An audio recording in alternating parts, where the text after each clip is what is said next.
Zpěva Tomáš.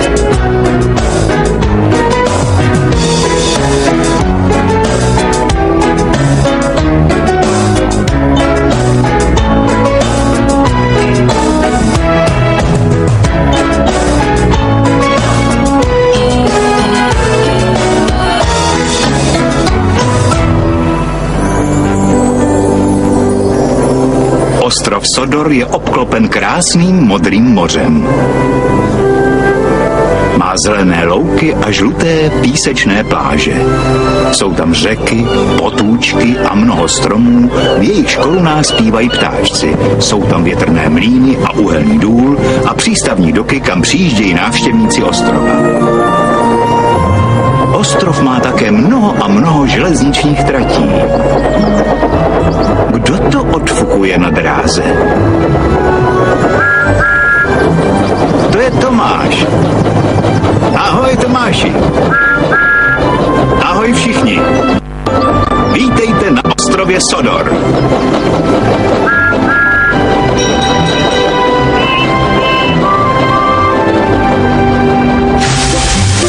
Tomáš zachraňuje den. Byl nádherný letní den na ostrově Sodor. Toby vyzvedl mléko z mlékárny. Jakub vezl pasažéry do brandhamských doků. A Tomáš převážel dělníky do práce. Stavěli nové nádraží.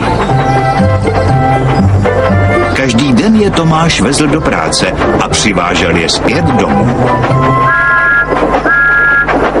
Nemůžu se dočkat slavnostního otevření, sdělil vzrušeně Aně a Kláře. Budou tam vlajky a velká kapela.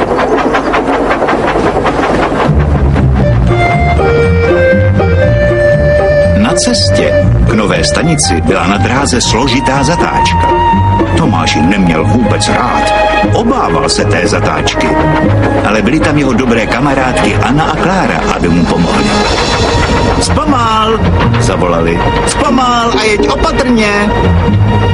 A tak Tomáš zpomalil a jel opatrně.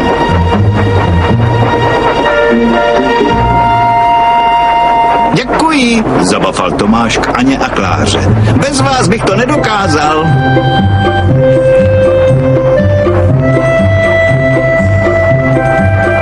Tomáš v pořádku dojel do stanice.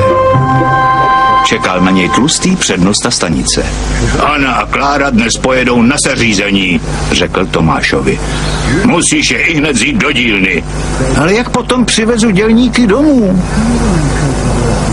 Zeptal se Tomáš. Místo nich můžeš použít obyčejné vagóny, řekl tlustý přednosta stanice. Ano, pane, řekl Tomáš a odfučel do dílny.